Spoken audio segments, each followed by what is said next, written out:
आज हम पढ़ेंगे coulomb law for electrostatic force. ठीक है, चलो देखते हैं। अपने पास दो चार्जेस रखे हुए हैं Q1 Q2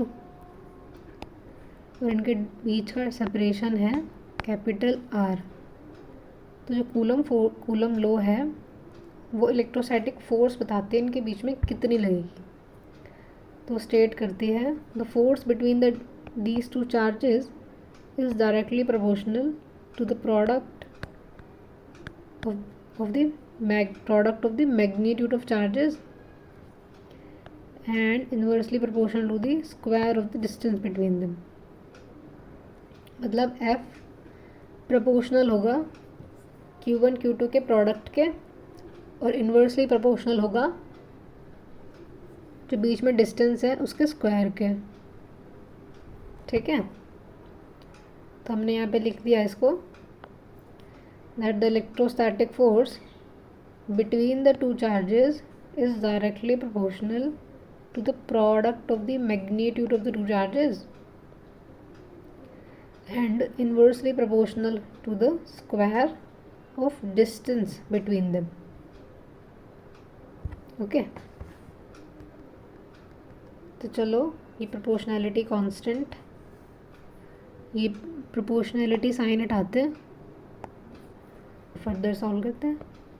एफ ये प्रोपोर्शनैलिटी हटाओ तो आ जाएगा 1/4 पाई एप्सिलॉन टाइम्स ये Q1 Q2 divide by R square.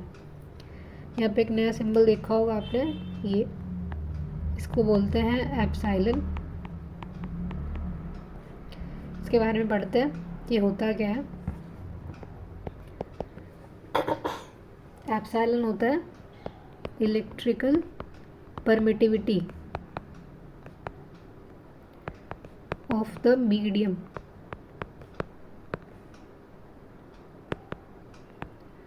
Medium क्या है? मीडियम मतलब जहाँ पे ये दो चार्जेस प्लेस्ड है। हो सकता है दो चार्जेस पानी के अंदर प्लेस्ड थे तो फिर मीडियम पानी हो जाएगा, या फिर दो चार्जेस ऐसे हवा में थे तो बीच में मीडियम इनका हवा हो जाएगी। तो मतलब ये एप्सिलॉन डिफरेंट होता है हर एक मीडियम के लिए। ठीक है, इसको क्या बोलते हैं? Electrical permittivity of the medium between the two charges. Medium between the charges. और जब ये एक प्रॉपर्टी होती है मीडियम की, ये बताता है कि दो चार्जेस किसी भी मीडियम में किस तरीके से इंटरेक्ट करेंगे। अट्रैक्शन ज़्यादा होगी उन दो चार्जेस के बीच में या कम होगी, ये डिसाइड कराता है ये एप्सिलॉन। आपने देखा होगा जैसे KCl है वो कंबाइंड मॉलिक्यूल होता है, पर जैसे उसे पानी में हम छोड़ देते हैं, मिला देते हैं तो डिसोशिएट हो जाता है K+ और Cl- आयंस में। ऐसा क्यों भाई? हवा में तो ये एक कंपाउंड था और पानी में ये आयन बन जाते हैं दो अलग अलग। तो इसके पीछे भी भाई रीज़न ये एप्सिलॉन का आता है कि जो अट्रैक्शन है इन चार्जेस के बीच में वो ज़्यादा होती है हवा में या वैक्यूम में, वो काफ़ी कम होती है पानी में। तो ये भी एप्सिलॉन करवाता है। तो अच्छा चलो देखते हैं, इसको लिखेंगे एप्सिलॉन के बारे में। Permittivity is the property of the medium. Permittivity is the property of the medium। जो परमिटिविटी है ये प्रॉपर्टी है मीडियम की which determines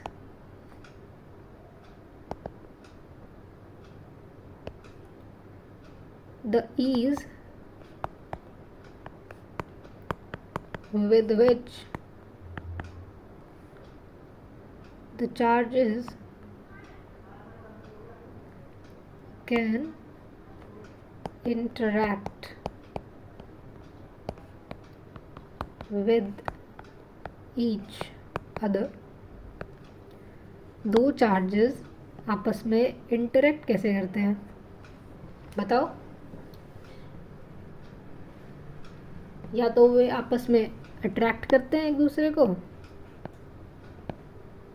या फिर वो रिपल्शन शो करते हैं आपस में। और कैसे इंटरेक्ट करेंगे दो चार्जेस?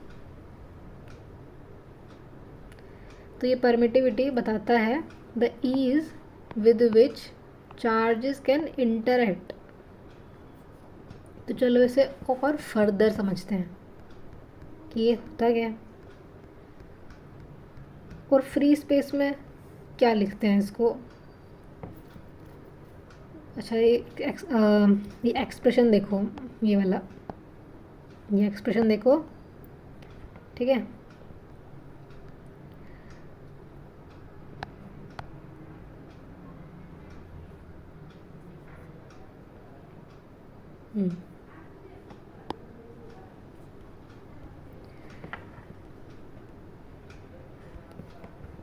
अच्छा तुम देखो, अगर ये एप्सिलॉन ज़्यादा होगा किसी मीडियम का, और सब कुछ मैंने कांस्टेंट रखा और मैं सिर्फ एप्सिलॉन को चेंज कर रही हूँ, अगर ये एप्सिलॉन ज़्यादा होगा तो फोर्स कितना कैसा होगा? कम हो जाएगा उस मीडियम के लिए। और अगर एप्सिलॉन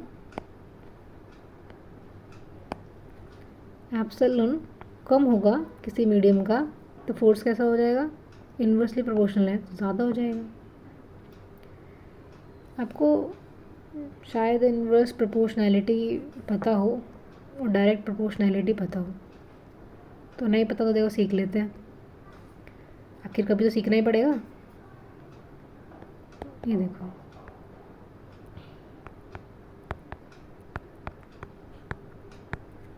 ठीक है। अगर मैं Q1 Q2 के मैग्नीट्यूड को बढ़ा दूँ, Q1 Q2 के मैग्नीट्यूड को बढ़ा दूँ, मतलब मान लो पहले इतना चार्ज था, Q1 लेट्स से Q1 इतना था, तो मैंने नया चार्ज रख दिया 3 माइक्रोकूलम, तो फोर्स बढ़ेगी ना, क्योंकि डायरेक्ट प्रोपोर्शनल है, ठीक है। ये होती है डायरेक्ट प्रोपोर्शनैलिटी। मैंने ऊपर वाले न्यूमरेटर में जो चीज़ है इसको इंक्रीज़ किया तो फोर्स भी इंक्रीज़ हो गई। और जो डिनोमिनेटर में है, अगर मैं इसको इंक्रीज़ करूँगी तो क्या होगा? फोर्स पे फोर्स कम हो जाएगी। इसको बोलते हैं इन्वर्स प्रोपोर्शनैलिटी। तो जो मैंने रेड कलर से बनाया है ये तो शो कर रही है इन्वर्स प्रोपोर्शनैलिटी,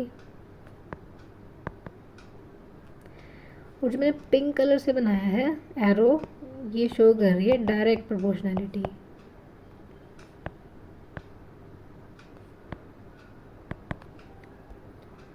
ठीक है, आई होप समझ में आ गया होगा। अब हम पढ़ते हैं कि तो इससे हमने सीखा कि अगर एप्सिलॉन अगर ज़्यादा होगा किसी मीडियम का तो force between those charges will reduce. और अगर किसी मीडियम का एप्सिलॉन कम होगा, परमिटिविटी कम होगी किसी मीडियम की, तो उनका force between the charges will increase. The force between those charges will be more.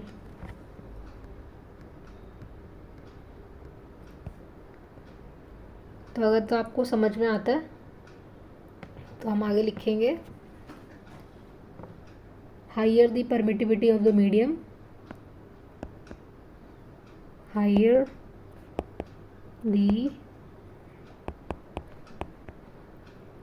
permittivity of the medium, lesser will be the force between the charges. Lesser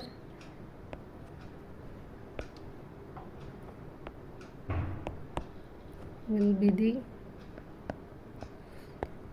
force between the charges. Vacuum की electrical permittivity को denote करते हैं epsilon naught से। Epsilon naught is equals to electrical permittivity of the free space. Free space is vacuum.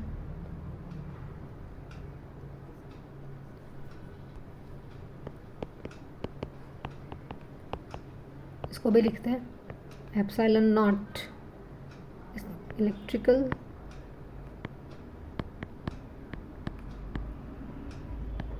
permittivity of the free space or vacuum।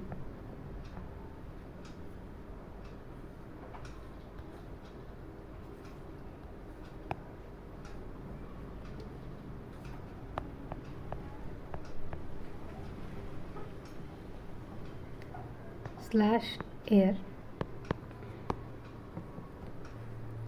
और इसकी value होती है 8.85 into 10⁻⁻12 coulomb square newton metre square. तो vacuum में force कितनी हो जाएगी? मैं यहाँ पे एप्सिलॉन की जगह अगर मैं एप्सिलॉन नॉट कर दूँ तो ये फोर्स इन फ्री स्पेस हो जाएगी। अब ये फोर्स किसी मीडियम में है, ये फोर्स अभी किसी मीडियम के अंदर है, उस मीडियम का इलेक्ट्रिकल परमिटिविटी एप्सिलॉन है। चलो वैक्यूम की बनाते हैं, कितनी होगी फोर्स? वैक्यूम की फोर्स हो जाएगी F इक्वल्स 1/4 पाई। एप्सिलॉन की जगह एप्सिलॉन नॉट आ जाएगा क्योंकि हम वैक्यूम में कर रहे हैं, into Q1 Q2 over R square. अब जो ये हमने ना 1/4 पाई एप्सिलॉन नॉट को बार बार ना लिखना पड़े और कैलकुलेशन इजी हो जाए, इसलिए इसको के से डिनोट करते हैं, और इस के की वैल्यू होती है 9 into 10⁻⁹ newton metre square by coulomb square. ठीक है, देख लो दोबारा एक्सप्रेशन। ये ऐसा एक्सप्रेशन है, ये फोर्स दी हुई है मुझे, इसको मैं, ये मेरे को फोर्स दी हुई है कूलम्स लॉ के अकॉर्डिंग, ये मेरा सिंबल है एप्सिलॉन। इसको बोलते हैं इलेक्ट्रिकल परमिटिविटी किसी भी मीडियम की, और हर मीडियम की इलेक्ट्रिकल परमिटिविटी अलग होती है, इसलिए हर मीडियम की ये epsilon will change, the value of epsilon will change for every medium. आगे बढ़ते हैं। हमने देखा कि डायरेक्ट प्रोपोर्शनैलिटी क्या होती है और इन्वर्स प्रोपोर्शनैलिटी क्या होती है, और इसी के थ्रू हमने भी ये भी सीखा अगर एप्सिलॉन किसी मीडियम का ज़्यादा होगा तो फोर्स उस मीडियम में उन चार्जेस पे कम लगेगी। वैक्यूम की इलेक्ट्रिकल परमिटिविटी सीखी हमने। इलेक्ट्रिकल परमिटिविटी वैक्यूम की होती है इतनी 8.85 इंटू 10⁻⁻12 कूलम स्क्वायर पर न्यूटन मीटर स्क्वायर। यहाँ से हमने के निकाला अपनी ईज़ के लिए कि हमको न्यूमेरिकल्स थोड़े जल्दी सॉल्व करने पड़े, टाइम बच जाए हमारा, इसलिए हमने के को निकाला। और एक क्वेश्चन करते हैं, क्वेश्चन है साथ में लिखेंगे।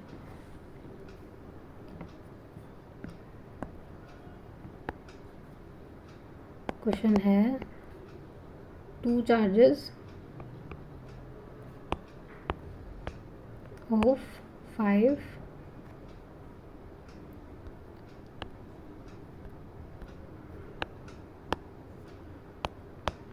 2 charges of 5 millicoulomb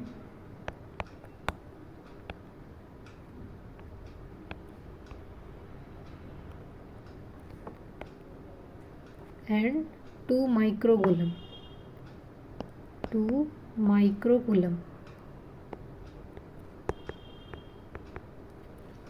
are placed 10 centimeters apart in vacuum. What is the force between them?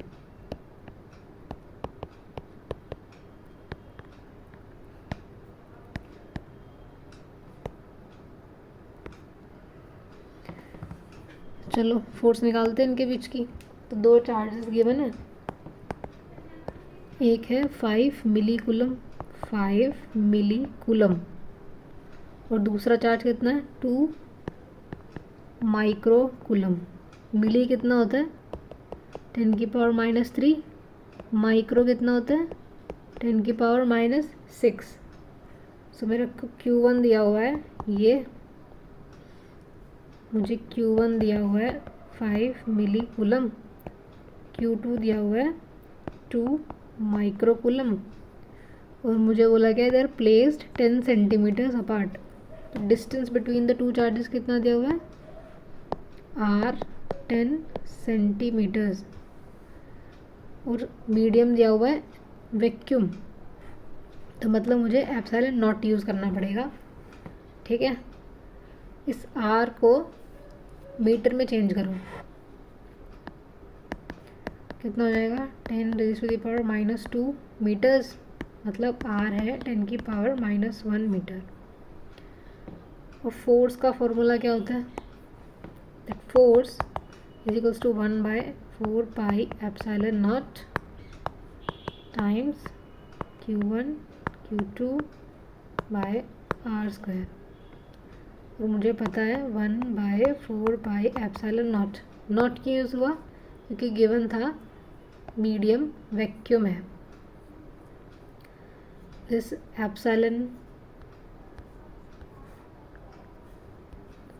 1/4πε0 is equals to K, which is 9 × 10⁻⁹. This force के एक्सप्रेशन में लिखो F is equals to K times Q1 Q2 by R². अब value डाल दो सबकी. R K की value डालो. K Q1 कितना गिवन है 5 मिली कूलम, Q2 कितना गिवन है देखो 2 micro coulomb, divide by distance कितना है 10⁻⁻1 का स्क्वायर. इतने न्यूटन फोर्स है उन दो चार्जेस के बीच में वैक्यूम में. फर्दर सॉल्व करो.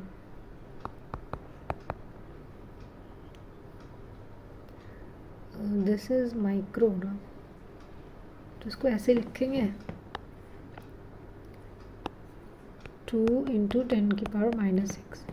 ठीक है, तो आ गया 9, and this 5 times 2 will become 10, और ये 10 की पावर 9, और ये 3 टाइम्स 3, और ये -3 और -6 हो गया -9. नीचे हो गया 10⁻⁻2. ये और ये कैंसिल, और इसको ऊपर ले जाओ.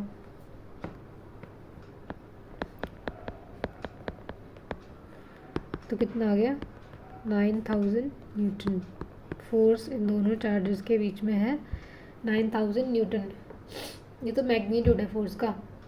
तो अब बताओ कि ये फोर्स अट्रैक्टिव होगी या रिपल्सिव. वो कैसे पता चलता है, लाइक चार्जेस रिपेल करते हैं एक दूसरे को, और unlike charges attract each other. तो ये लाइक चार्जेस हैं, ये भी +5 है और ये भी +2 है माइक्रो कूलम. तो जो फोर्स है ये रिपल्सिव फोर्स है. ब्रैकेट में लिखेंगे रिपल्सिव फोर्स. और थोड़ा यूनिट लिखते हैं. चलो, माइक्रो कूलम, ये माइक्रो है, नो दिस इज मिली. इसको मिली कूलम लिख भी लो, मिली कूलम. कूलम तो देखो मिली का मतलब देख लो -10⁻⁻3 इतना. ये है micro, this is sine micro.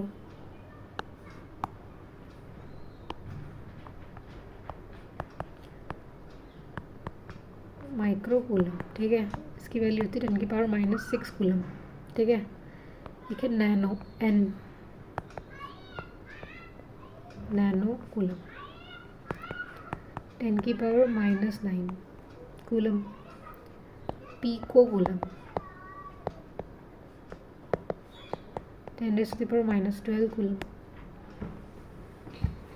Coulomb तो यूनिट है, बाकी मेन चीज़ तो माइक्रो है, मिली है, नैनो और पीको है। ये कूलम की जगह मीटर भी हो सकता है कभी, ठीक है। डिस्टेंस बहुत कम हो चार्जेस के बीच में या किसी के भी बीच में, तो वो डिस्टेंस कह देंगे मिली मीटर। सुना ही होगा मिली मीटर, है ना। एक्सपेरिमेंट्स करते हो तो जो आप लीस्ट काउंट निकालते हो वो में आता है, वो क्या होता है, मिलीमीटर। खैर, तो आगे बढ़ते हैं।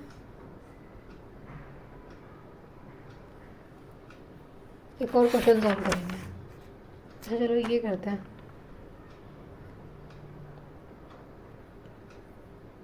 अब हम एक और चीज़ पढ़ेंगे, डायरेक्ट्रिक कांस्टेंट के बारे में।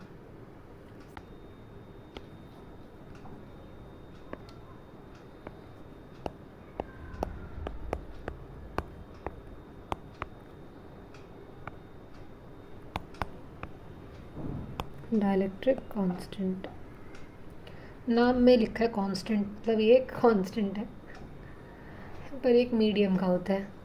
तो एक बार पहले इसकी डेफिनेशन देखते हैं।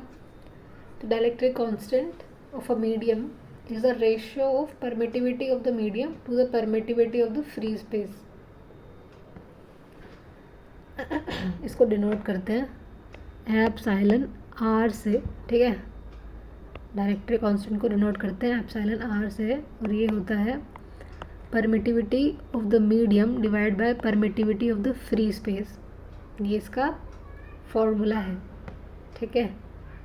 डेफिनेशन भी लिख लें। The dielectric constant of a medium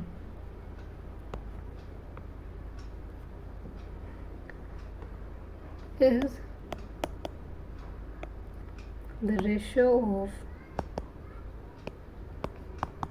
the permittivity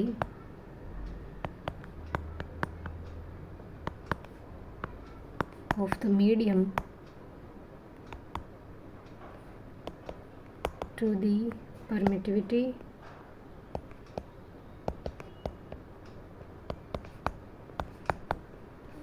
of the free space, जो कि होता है वैक्यूम, ठीक है। डायलेक्ट्रिक कांस्टेंट को रिलेटिव परमिटिविटी भी कहते हैं। क्यों कहते हैं रिलेटिव? क्योंकि ये रिलेटिव है वैक्यूम से। एक्सप्रेशन में देख रहे हैं, इसको हम बोलते हैं रिलेटिव परमिटिविटी भी। क्यों? क्योंकि मीडियम की परमिटिविटी डिवाइडेड बाय वैक्यूम की परमिटिविटी है, इसलिए रिलेटिव टू वैक्यूम, इसलिए इसको रिलेटिव परमिटिविटी भी बोलते हैं। ये भी लिखेंगे।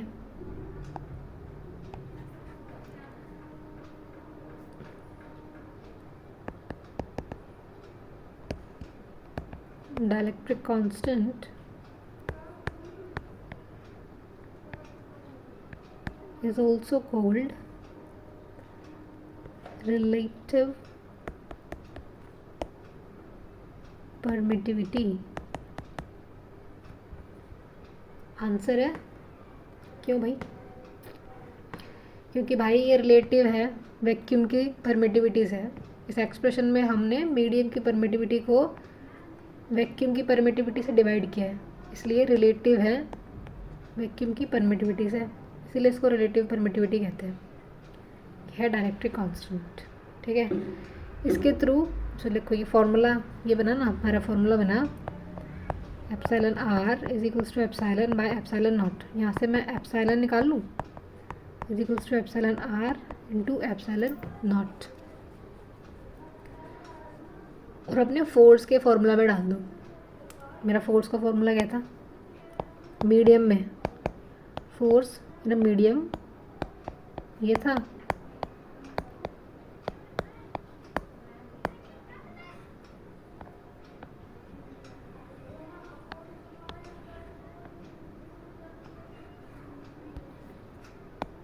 तो यहाँ पे जो एप्सिलॉन है ना, इसको इसकी वैल्यू डाल दो यहाँ पे।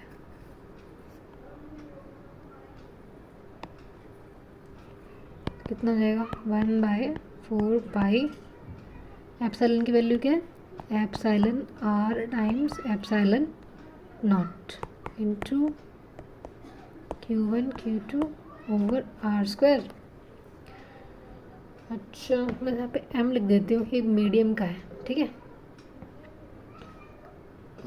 इसको देखो, इसको थोड़ा साइड करेंगे तो मुझे दिख रहा है ये 4 pi epsilon not 1/4 pi epsilon not. ये तो मुझे कुछ कुछ याद आ रहा है भाई, कुछ तो था ये, क्या था ये, जिसको सेपरेट करके लिखते हैं 1/4 पाई एप्सिलॉन नॉट इंटू में 1 एप्सिलॉन आर के साथ में Q1 Q2 by r square. ये क्या था, आई थिंक याद होगा, अभी अभी सीखा हमने थोड़ी देर पहले। ये था K है ना, times Q1 Q2 by r square, और ये अपना बचा हुआ 1 एप्सिलॉन आर इधर आ गया।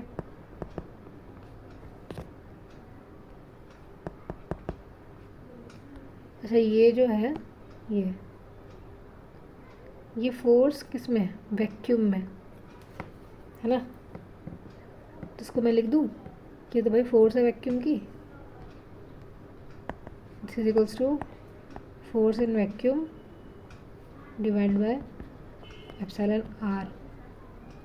मतलब मेरा एक्सप्रेशन हो गया force in a medium is equals to force in vacuum divided by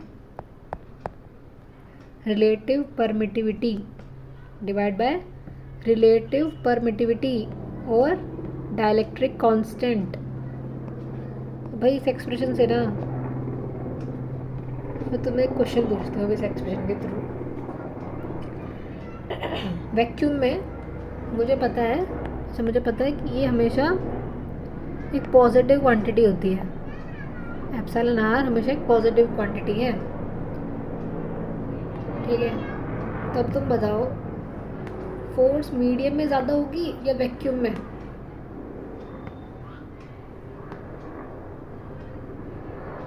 अगर कोई आंसर दे पा रहा है इसको तो बताओ कि फोर्स मीडियम में ज़्यादा होगी या वैक्यूम में। तो उसका आंसर है मीडियम में कम होगी। क्यों भाई, क्यों कम होगी? क्योंकि फोर्स मीडियम की जो है इतने टाइम्स छोटी है वैक्यूम की फोर्स से। थोड़ा मैथ करके देखते हैं तो समझ में ज़्यादा आ जाए। एक क्वेश्चन करते हैं, लिखो क्वेश्चन लिखो। टू सेम चार्जेस, हम इस क्वेश्चन को ही, ये वाला जो क्वेश्चन था ना, इसका ही बी पार्ट कर रहे हैं। तो याद रखना क्या क्या दिया हुआ था हमको। दो चार्जेस थे, एक तो 5 मिली कूलम था, दूसरा 2 माइक्रो कूलम, और डिस्टेंस था 10 सेंटीमीटर। इसी क्वेश्चन का सेकंड पार्ट कर रहे हैं, लिखेंगे the same charges are now placed inside water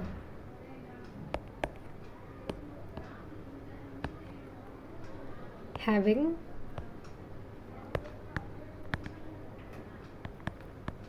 dielectric constant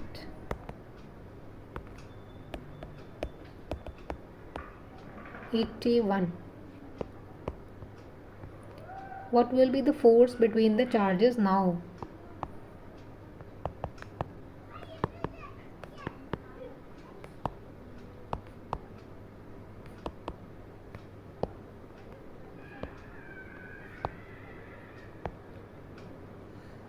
चलो सिनेरियो याद है तुमको, क्या क्या था? 5 मिली कूलम था एक चार्ज, दूसरा था 2 micro coulomb, separation 10 centimetres. But अब ये किसी मीडियम के अंदर रखा हुआ है। मीडियम का डाइलेक्ट्रिक कांस्टेंट दिया हुआ है 81। तो मेरा नया फोर्स इन द मीडियम क्या हो जाएगा? वो हो जाएगा force K times Q1 Q2 by r square. ये तो वैक्यूम का था, divide by epsilon r. Values डालो। मुझे पता है ना, ये पीछे से मैंने देखा था कि ये कितना आ रहा था, 9000 आ रहा था शायद। हाँ देखो, ये सब कुछ वैक्यूम के लिए जब मैंने सॉल्व किया था K को डाल के, तो ये 9000 न्यूटन आ रहा था।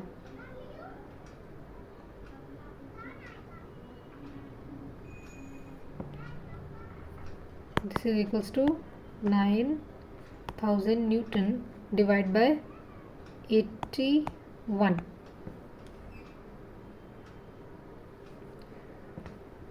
कैंसिल करो।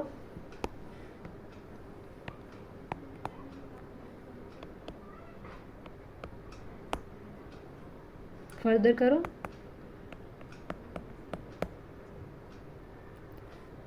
तो हमें मिल गया force in a medium. Force vacuum में कितनी थी? सेम चार्जेस, सब कुछ सेम था, डिस्टेंस भी सेम, बस हमने मीडियम चेंज कर दिया। तो फोर्स कितनी कम हो गई? 81 टाइम्स कम हो गई। पहले 9000 न्यूटन थी और अब 111 न्यूटन हो गई। भाई कितनी कम हो गई? कुछ समझ में आया कि ये फोर्स कैसे काम कर रही है और कैसे चेंज हो जाती है मीडियम चेंज करते ही, कितना कम हो जाती है? तो मीडियम की प्रॉपर्टी है परमिटिविटी, इलेक्ट्रिकल परमिटिविटी। अच्छा, एक और एक क्वेश्चन लिखते हैं।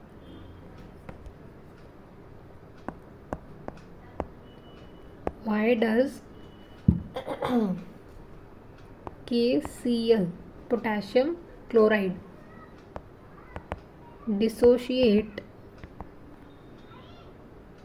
when dissolved in water?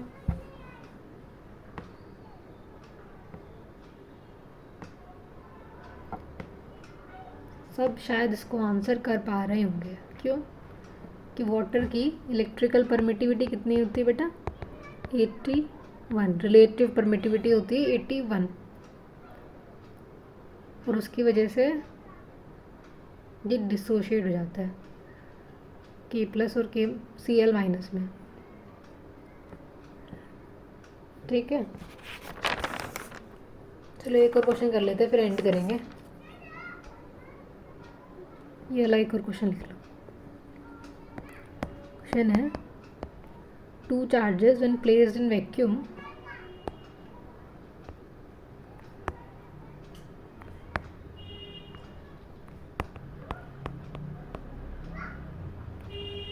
repel each other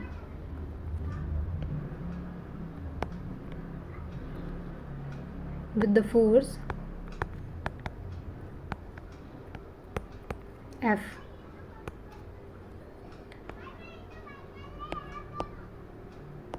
What will be the force between them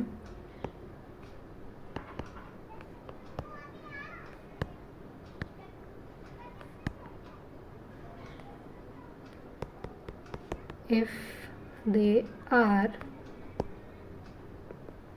placed in water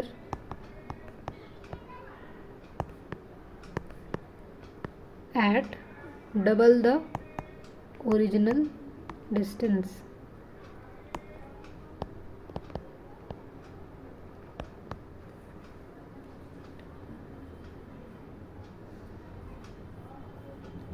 charges वो सेम ही ले रहे हैं, 5 मिली एंड 2 माइक्रो। अच्छा, चार्जेस चलो मत भी लो, इन जनरल बताओ। Q1 Q2 लगे करो, सोचो कैसे होगा। दो चार्जेस जो पहले वैक्यूम में रखे थे, उनके बीच में था फोर्स F, अभी वो हमने डाल दिए पानी के अंदर। और डबल कर दिया इनके बीच का डिस्टेंस।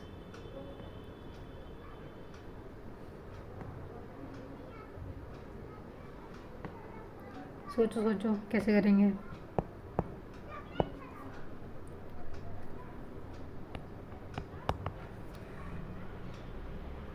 एफ जो कि वैक्यूम में है क्या हो जाएगा, के times Q1 Q2 by r square होता है। अभी हमने इसको पानी में डाल दिया, पानी में फोर्स हो गया एफ डैश। और क्या हो जाएगा, फोर्स, फोर्स का एक्सप्रेशन में 1/एप्सिलॉन आर हो जाता है, रिलेटिव परमिटिविटी मीडियम की वजह से, टाइम्स चार्जेस जो कि सेम है, और डिस्टेंस, नया डिस्टेंस आ गया, नया डिस्टेंस पुराने डिस्टेंस का डबल है। तो चलो डाल दें इसकी value, are dash is 2r, इसका स्क्वायर। ये कितना होगा, Q1 Q2 ओवर, यहाँ पे मैं अच्छा इसको आर स्क्वायर, और जो बचा हुआ है इधर से 2, उधर से 2 का स्क्वायर 4 टाइम्स एप्सिलॉन आर, इसको मैं इधर लिख देती हूँ 4 एप्सिलॉन आर। एप्सिलॉन आर दिया हुआ है क्या, पानी का मुझे पता है एप्सिलॉन आर 81 होता है, तो ज़रा इसकी वैल्यू निकाल लो। F dash is equals to, ये क्या है, ये है एफ, इसको सॉल्व करेंगे अपने पास आ जाएगा 4 टाइम्स 81।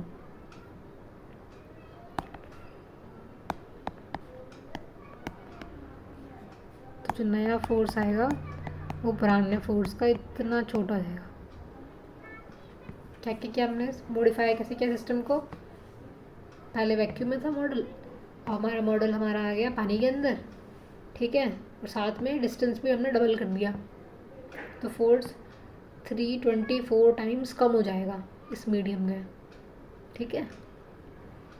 समझे, कुछ आया समझ में। कूलम लॉ ने क्या बताया था, इलेक्ट्रोस्टैटिक फोर्स किसके डायरेक्टली प्रोपोर्शनल है, किसके इन्वर्सली प्रोपोर्शनल है, फिर वो वैक्यूम में क्या थी और मीडियम में क्या थी।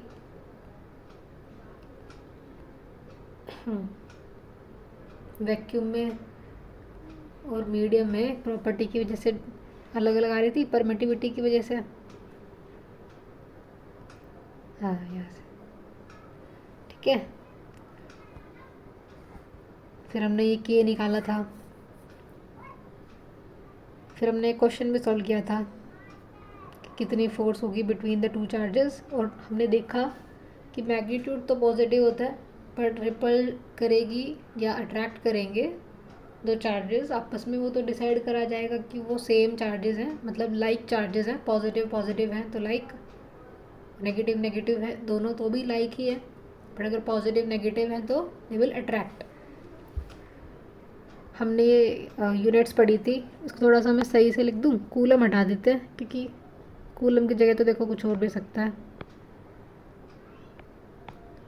तो ये हो गया मिली, एम से डिनोट करते हैं, 10⁻³ बोलते हैं इसे, माइक्रो ये सिंबल है माइक्रो का, फिर नैनो एन से डिनोट करते हैं, और पी को पी से, थोड़ी देर में फर्मी भी पढ़ोगे 10⁻⁻15। खैर फिर हमने देखा डाइलेक्ट्रिक कांस्टेंट, उसका ये एक्सप्रेशन दिया हुआ था हमको। अच्छा ये बताओ डाइलेक्ट्रिक कांस्टेंट जो है ये एप्सिलॉन आर, इसकी कोई यूनिट होगी या ये डायमेंशनलेस होगा।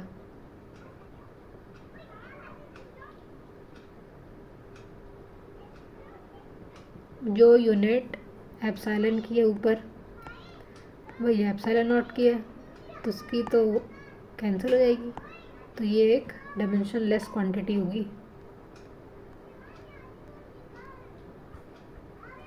ठीक है। हाँ ये फॉर्मूला देख लो, इसी फॉर्मूले को हमने डाला था एफ के अंदर, और फिर हमने मीडियम के अंदर फोर्स निकाली थी, अब हमें पता चला कि मीडियम के अंदर की जो फोर्स है वो वैक्यूम की फोर्स से छोटी है। कितने टाइम्स? 1/एप्सिलॉन r times. ठीक है, फिर हमने फिर से क्वेश्चन किया और हमने अपने सिस्टम को एक बार पानी में डुबो दिया, जिसका एप्सिलॉन r 81 था। हमें पता चला कि मीडियम में कितनी कम फोर्स आती है। फिर हमने अपना ये वाला क्वेश्चन किया जिसमें हमने हमने सिस्टम को मॉडिफाई कर दिया। पहले तो पानी में डाला, साथ साथ डिस्टेंस भी डबल कर दिया चार्जेस के बीच का। तो आई होप आप लोगों को समझ में आया होगा। अगली क्लास में हम प्रॉपर्टीज़ पढ़ेंगे इलेक्ट्रोस्टैटिक फोर्स के। ठीक है, और आगे भी देखेंगे काफ़ी चीज़ें। तो आज के लिए इतना ही। ठीक है, बाय।